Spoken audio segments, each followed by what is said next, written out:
저를 응원해 주시기 위해서 봉선님 직접 오셨습니다. 네, 감사합니다.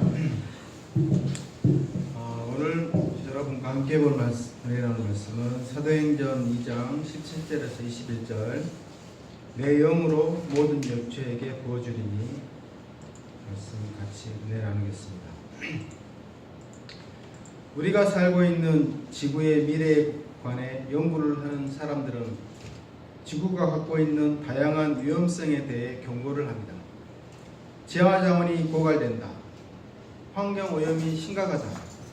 지구온난화로 지구상의 많은 도시들이 곧 물에 잠길 가능성이 높다. 등등등. 실제로 그들의 연구 결과처럼 지구는 온난화로 북극의 빙하가 점점 녹아 없어지고 해마다 홍수와 폭설 등 기상이변이 빈번히 발생하고 우리나라만 해도 봄, 가을이 점점점 짧아져가고 아열대성 기후로 바뀌고 있습니다. 특히 요즘은 미세먼지가 최고의 이슈로 부상하여 3만 4온, 즉 3일 춥고 4일 더운 것이 아니라 4만 4미, 미자는 미세먼지입니다. 심지어는 4만 7미, 일주일 동안 내내 미세먼지가 껴서 거의 재앙 수준으로 우리를 위협합니다. 과학 문명이 발달함과 동시에 의술에도 눈부신 발전이 있었지만 그와 동시에 사스, 메르스, 조류독감, 신종플루 등 계속하여 새롭게 등장하는 신종 질병에 대한 우려도 만만치 않습니다. 성경은 이런 지구에 대하여 뭐라고 말씀하고 있습니까? 마태복음 24장 7절에서 12절에 예언된 말씀을 정리해보면 민족과 민족, 나라와 나라 사이에서 분쟁이 점점 많아지게 된다고 합니다. 기근과 지진과 같은 천재지변들의 빈도수가 점점 높아집니다. 사회를 혼란스럽게 하는 거짓 선지자, 예언가들이 많이 나타나 사람들을 현혹시키거나 영혼을 도둑질합니다. 영적인 암흑 같은 시기가 찾아오는 것입니다. 온갖 불법과 죄가 성행하여 사람들의 마음속에 서로에 대한 믿음도 사랑도 식어져 버리게 됩니다. 많은 사람들이 서로 사랑하기보다는 미워하는 마음을 더 많이 갖게 될 것이라고 경고합니다. 역시 성경도 그리 낙관적이지 않습니다. 그런데 성경에는 말세의 또 다른 영적인 현상들이 기록되어 있습니다. 본문 17, 18절을 말씀을 다 같이 읽어보겠습니다. 시작. 하나님이 말씀하시기를 말세에 내가 내 영을 모든 육체에 부어주리니 너희의 자녀들은 예언할 것이요 너희의 젊은이들은 환상을 보고 너희의 늙은이들은 꿈을 꾸리라. 그때 내가 내 영을 내 남종과 여종들에게 부어주리니 그들이 예언할 것이요. 말세에 하나님의 영, 즉 성령님을 사람들에게 부어주신다고 말씀합니다. 17절 말씀에서 모든 육체에 부어주신다는 말씀은 모든 사람에게 이 성령님이 허락되어 있지만 18절 내 남종과 여종, 21절 누구든지 주의 이름을 부르는 자라고 기록되어 있는 것을 보면 모든 사람에게 다 해당되는 것은 아니라는 것을 알 수 있습니다. 주의 이름을 부르는 사람, 즉 회개하고 예수 그리스도를 주님으로 섬기는 사람들에게만 해당되는 말씀이라는 것입니다. 또 부어주신다는 말씀은 가득가득 넘치도록 충분하게 라는 의미를 가지고 있습니다. 조금이 아니라 확실하고 부족함이 없이 넉넉함으로 가득가득 성령을 부어주신다고 하십니다. 그러면 성령이 부어지면 그 나타나는 현상은 어떠합니까? 17, 18절 말씀처럼 첫째, 자녀들이 예언을 하게 됩니다. 여기 예언이라 하면 선지자 이사야나 사도 요한처럼 미래에 대하여 미리 말씀하는 것을 먼저 떠오릅니다. 예언이라고 하는 말은 히브리어로 나바라는 단어인데 그 뜻은 하나님의 말씀을 선포한다는 뜻입니다. 그러므로 여기에서 예언한다라는 말은 미래에 대한 이야기뿐만 아니라 과거, 현재, 미래를 모두 포함한 하나님의 말씀을 전한다는 뜻입니다. 구약시대 혹은 말씀이 완성되지 않은 시대에는 이런 예언의 말씀이 필요했습니다.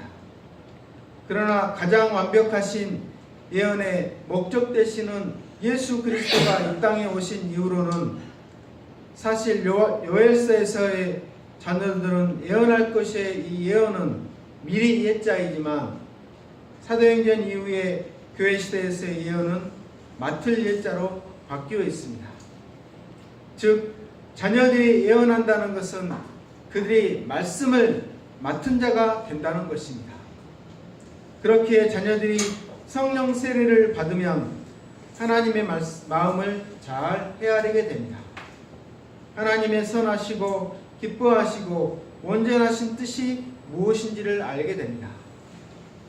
당연히 말씀을 맡은 자의 인생을 살게 되는 것입니다. 그러므로 예언한다는 말씀은 하나님의 뜻을 알고 하나님께서 원하시는 말씀을 분명하게 선포한다는 뜻입니다. 둘째, 젊은이들은 환상을 보게 됩니다. 환상이란 말씀은 영어 성경에는 비전이라고 되어 있습니다. 비전이 무엇입니까? 현실로는 일어나지 않았지만 장차 이루어질 하나님의 희망입니다. 우리의 마음에 하나님의 말씀이 충만하게 되면 성령이 충만하게 되고 성령이 충만하게 되면 비전이 충만하게 됩니다. 또 비전이 충만하게 되면 하나님의 뜻과 소망이 무엇인지를 알게 됩니다. 이런 비전은 욕망과 비슷한 것 같지만 근본적으로 다릅니다. 비전은 하나님께로부터 옵니다. 반면에 욕망은 자기에게서 출발합니다. 비전은 하나님 중심이지만 욕망은 자기 중심적입니다. 비전은 하나님이 주신 것이기 때문에 하나님의 인도함을 받아 기쁨과 평강으로 나타나지만 욕망은 자기를 기초한 것이므로 일시적으로 이루어진다 하더라도 결국은 허무와 불안으로 끝나게 됩니다. 욕망은 유한한 것을 구하고 비전은 영원한 것을 추구합니다. 이처럼 비전과 욕망은 차원이 다른 것입니다. 우리 청년들이 겪게 되는 고통 중 하나가 바로 불확실한 미래에 대한 막연한 두려움입니다. 나는 어떻게 살아야 할까? 나는 어떤 직업을 가져야 할까? 내가 지금 하고 있는 일이 잘하고 있는 것일까? 공부를 하고 있으면서도 일을 하고 있으면서도 이런 불안과 두려움이 끊임없이 엄습합니다. 그러니 그들의 마음에는 여유가 없고 늘 불안하고 염려합니다. 어떤 경우는 이런 두려움에서 해방되고자 자기 마음대로 살아가기도 합니다. 그러나 비전을 가진 사람은 달려갈 표대가 분명하기 때문에 힘차게 전진하며 흔들 깃발이 있기 때문에 춤을 추듯 달려가게 됩니다. 헬런 켈러는 이렇게 말했습니다. 하늘을 날고 싶다는 충동이 느껴지는 순간 누가 느릿느릿 걸어가고만 싶겠는가? 그런데 17절에서 말씀하시는 비전은 하나님께서 주신 비전입니다. 젊은이들이 하나님 안에서 자신의 미래에 대한 확고한 계획을 갖는 것입니다. 이는 이 세상의 가치관으로 끝나는 비전이 아닙니다. 즉 좋은 대학에 가고 좋은 직장에 다니고 돈을 많이 벌고 좋은 차를 사고 좋은 사람을 만나 결혼하여 행복하게 살겠다라는 이런 비전이 아닙니다. 하나님이 기뻐하시는 인생 목표를 갖는 것입니다. 영원한 가치에다 삶의 목표를 정하는 것입니다. 영원히 후회하지 않을 일에 삶의 방향을 정하는 것입니다. 그리고 그 길로 힘차게 달려가는 것입니다. 우리에게도 이렇게 하나님께서 주신 비전이 있습니까? 있다면 비록 힘이 들고 어려워도 견디어낼 수 있을 것입니다. 참고 이겨낼 수 있을 것입니다. 셋째, 늙은이들은 꿈을 꾸게 됩니다. 늙은이라는 단어는 참으로 부정적인 단어입니다. 꿈 많던 젊은 시절은 다 지나고 이제는 죽음을 향해 내리막길을 달리는 꿈이 사라진 세대입니다. 나이가 많아지면 자칫 꿈이 없는 인생을 살기 쉽습니다. 세상 살 만큼 다 살았는데 이제 무슨 새로운 꿈이 필요해? 이렇게 생각하기가 쉽습니다. 또한 나이는 20대인데 생각하는 것은 80대 늙은이인 사람도 있습니다. 꿈이 없고 희망이 없는 사람들입니다. 이런 사람도 사실은 겉모양만 늙은이지 겉모양만 젊은이지 실제로는 늙은이인 것입니다. 그런데 이런 늙은이들이 꿈을 꾼다는 것입니다. 자신의 인간적인 생각, 부정적인 생각을 내려놓고 주님의 온전하신 뜻에 순종하게 된다는 것입니다. 노아는 480세에 하나님의 말씀을 듣고 믿음으로 순종하여 방주를 120년간 지어 홍수로부터 구원을 받았습니다. 아브라함은 75세에 하나님의 부르심을 받아 믿음으로 순종하여 가나안 땅으로 가는 꿈을 이루었습니다. 모세 또한 80세 미디안 광야에서 부르심을 받아 120세가 되도록 출애굽하는 하나님의 꿈을 이루어드리는 위대한 종이 되었습니다. 이는 하나님께서 꿈을 주시면 그가 아무리 늙은이라 할지라도 위대한 꿈을 꿀 수 있는 사람이 될 수 있음을 알 수 있습니다. 그래서 영혼을 향한 소망, 영생에 대한 기대로 가득 차 주님이 부르시는 그날까지 최선을 다하여 달려가게 됩니다. 나를 부르신 하나님의 부르심과 사명의 의미를 깨닫고 마지막까지 그렇게 꿈을 꾸며 살아가게 되는 것입니다. 이처럼 하나님은 예수님을 믿는 모든 믿는 자에게 각각 비전을 주십니다. 그런데 왜 하나님의 자녀들이 이런 환상이나 꿈이 없이 살아가는 것입니까? 그것은 우리 안에 있는 세상의 가치관과 세상을 향한 욕심 때문입니다. 비전이 없이 사는 사람은 개척이나 모험을 싫어하고 안정된 생활을 희구하며 현실에 안주합니다. 십자가를 싫어하고 할 수 있는 대로 편안하게 살고자 합니다. 이런 자들은 자연히 세상의 잔재미를 쫓아 좋아하게 되고 물질적이고 육신적이 됩니다. 고상하고 거룩한 영적 소원보다 죄의 소욕에 시달리게 됩니다. 그러나 비전이 충만한 사람은 현실에 안주하지 않습니다.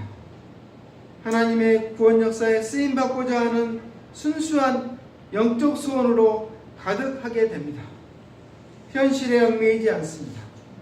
생각하는 스케일이 크고 웅장하며 개척 정신과 모험 정신이 가득합니다.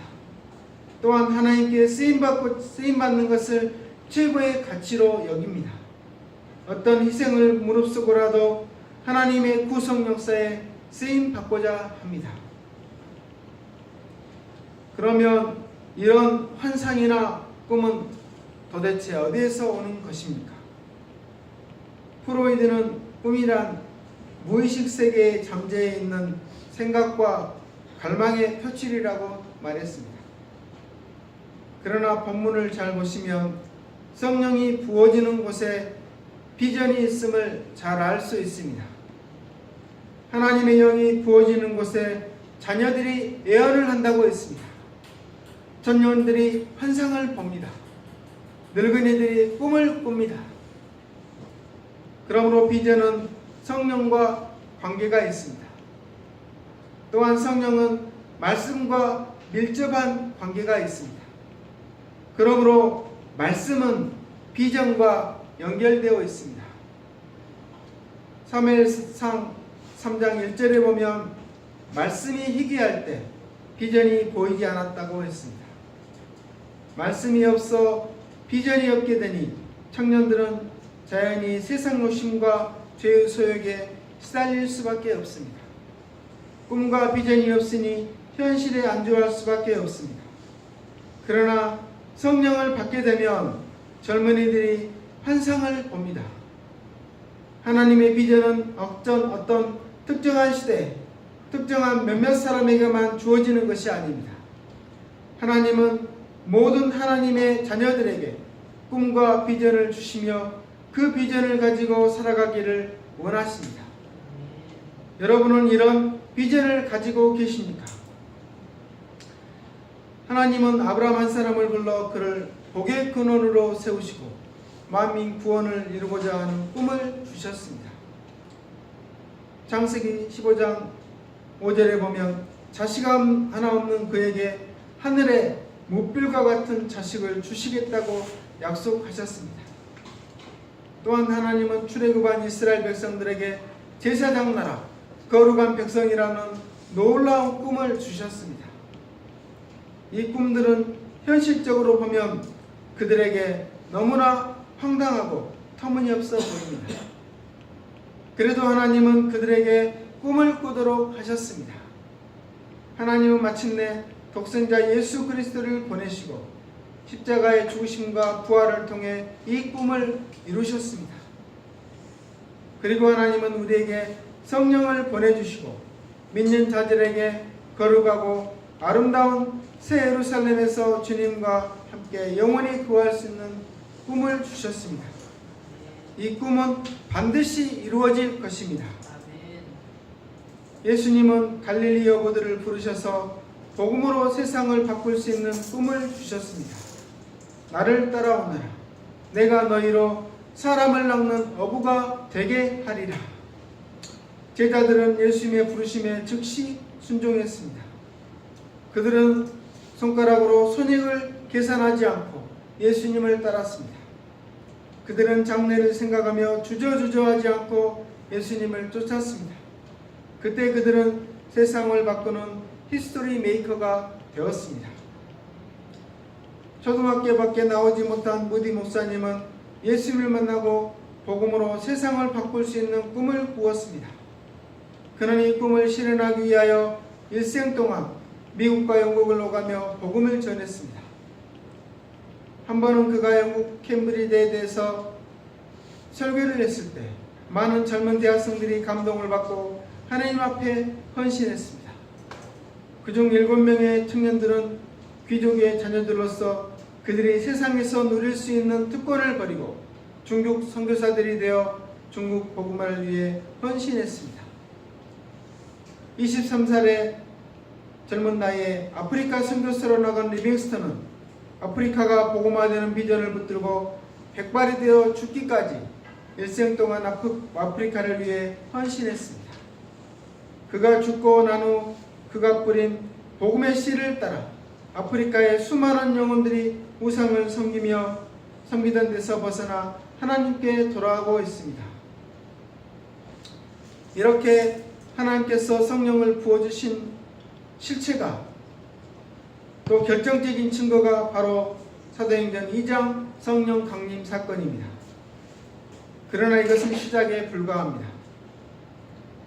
사도 바울의 변화, 베드로의 환상과 복음전도, 고넬레 집에서의 발생한 사건 등 사도행전에는 성령의 부어주심으로 나타난 다양한 사건과 현상들이 가득 차 있습니다. 그리고 지금도 그 성령의 역사는 계속되어 나타나고 있습니다. 말씀의 결론입니다. 우리는 눈에 보이는 것으로만 사는 사람들이 아닙니다. 그러나 대부분의 신자들도 눈에 보이는 것을 위해 힘과 전문과 물질과 마음을 다 쏟아부으며 살고 있습니다. 그러나 사실 우리는 눈에 보이는 것으로 사는 것이 아니라 눈에 보이지 않는 힘으로 살아야 하는 것입니다. 하나님의 영으로 살아야 하는 것입니다. 우리는 하나님의 자녀들입니다. 그러므로 우리는 하나님이 보내주신 성령을 사모해야 합니다. 또 성령으로 충만하기를 사모해야 합니다. 오순절의 성령 강림 사건은 단 한 번 있었던 사건입니다. 그러나 이렇게 한 번 우리에게 오신 성령 하나님께서는 세상 끝날까지 우리와 함께 하십니다. 그리고 우리를 도와주십니다. 우리가 예수님을 주와 그리스도로 고백할 때 이미 성령님께서는 우리 안에 계십니다. 우리가 하나 되어 기도할 때 성령님께서는 우리 안에 충만히 임재하여 계십니다.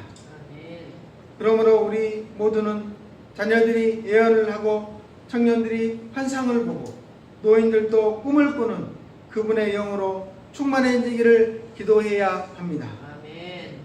예수님을 주님으로 부르는 우리 모두에게 성령의 부으심이 충만하기를 간절히 기도합니다. 17절 말씀 읽고 기도하고 마치겠습니다. 17절 시작. 하나님이 말씀하시기를 말세가 나의 영을 모든 죄에 부어주리니 너희의 자녀들은 영할 것이요 너희의 젊은이들은 환상을 보고 너희의 늙은이들은 꿈을 꾸리라. 하나님 아버지, 정말 이 시대는 말세의 시대라고 합니다. 성경의 말씀처럼 말세의 시대의 특징들이 하나하나 이루어지고 또 그대로 나타나고 있습니다. 그런 시대에 우리가 어떻게 살아야 합니까? 세상 사람들처럼 말세에 흔들리며 두려워하며 근심하며 살아야 합니까? 그러나 성경은 또 다른 말세의 영적인 현상들을 분명하게 말씀하고 있습니다. 하나님 말씀하시기를 말세에 내가 내 영을 모든 육체에게 부어주리니, 그랬을 때 그 자녀들은 예언하고 그 젊은이들이 환상을 보고 그 늙은이들이 꿈을 꾼다고 하였습니다. 저희에게 비전과 희망과 소망이 있을 때 이 어려운 말세의 시대를 살아갈 수 있습니다. 돈이나 권력이나 이런 모든 가진 인간적인 것으로 살아갈 수 있는 것이 아니라 바로 우리 신자들은 하나님의 영으로 성령님의 능력으로 살아갈 수 있습니다. 저희가 이 말세의 시대 이런 성령이 충만해지기를 기도하며 또한 우리 모든 믿는 자에게 또한 성령님이 함께 하시고 임재하시기를 기도해야 합니다. 하나님 아버지, 저희가 이렇게 기도하는 성령님을 위해서 기도하는 자들이 될 수 있도록 도와주시기를 간절히 기도합니다. 그래 말세 시대를 승리하는 저희가 될 수 있도록 도와주시기를 간절히 기도합니다. 감사드리며 예수님 이름으로 기도합니다. 아멘.